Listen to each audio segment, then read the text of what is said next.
कहाँ सपोर्ट लेगा, पहला तो वो सपोर्ट लेगा 618 लेवल पे। अगर ट्रेंड स्ट्रांग है तो वो 618 लेवल से बाउंस करने की कोशिश करेगा, वरना आपको वेट करना है 50% पे आए। ट्रेंड कितना स्ट्रांग है, कितना मार्केट में किस तरह के सेंटीमेंट एंड न्यूज क्या चल रही, ये सबको आपको ध्यान में रखना है। जहां से जहां तक आप प्लॉट करेंगे, और हर जगह आपको प्लॉट नहीं करना है, एक अच्छा डिसेंट हाई लो में प्लॉट करना है। हर जगह प्लॉट करेंगे तो नहीं काम करेगा। अभी चार्ट में आपको दिखाऊंगा।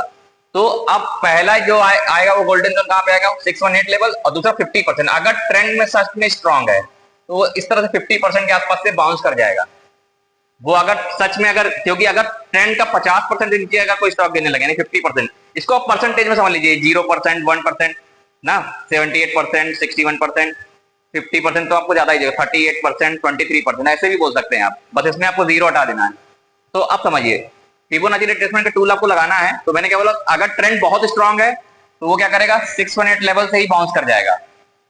तो आपको ऐसे में क्या करना है, जब भी अच्छा दिखे पैटर्न, यहां कहीं आप एंट्री बनाइए। अभी मैं आपको रियल चार्ट में दिखाऊंगा, और यहाँ का एसएल लगा लीजिए।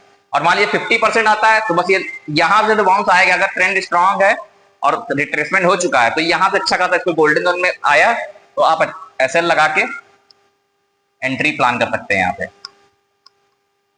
अभी मैं आपको रियल चार्ट में दिखाऊंगा, आपको एकदम क्लियर समझ जाएगा। और आपको ऐसे नहीं, दो लेवल के लिए प्लान करने हैं। जहां से आपने लिया है, मान लीजिए आपने यहाँ 50% लिया तो आप यहाँ तक का प्लान करिए। पहला लेवल टारगेट ये, यानी 618, दूसरा 786। और अगर आप 618 से बाउंस हो रहा है, मान लीजिए ट्रेंड स्ट्रांग है, तो क्या करना है आपको, 786 से लेके 1% तक का टारगेट प्लान करना है। यानी आप अगर इस तरह से नहीं कर सकते, एक लेवल भी प्लान करेंगे, यानी आपको रिस्क रिवार्ड मेंटेन करना है, छोटा एसएल से बड़े टारगेट। आपको ऐसे ही 1:2-3 मिले अपने, मान लीजिए आपने 1000 रुपए का एसएल लगाया है, 2-3 हजार रुपए मिल रहा है तो आप कट कर सकते हैं। अब चलिए मैं आपको बताता हूँ। अब इसकी कुछ खास बातें और बता देता हूँ। ये तो हो गया बाइंग के लिए, इस तरह से इसी का अपोजिट सेलिंग वाला होगा, लेकिन पहले भी बाइंग वाला पूरा समझ लेते हैं। अब मान लीजिए कोई फिबोनाची टूल लगा हुआ है। अब कोई स्टॉक मान लीजिए आ गया गिरते गिरते, मान लेते हैं हम, सपोज करते हैं यहां से गिरते गिरते ये इस तरह से आ गया 38.2 लेवल पे, यानी 38% के आसपास।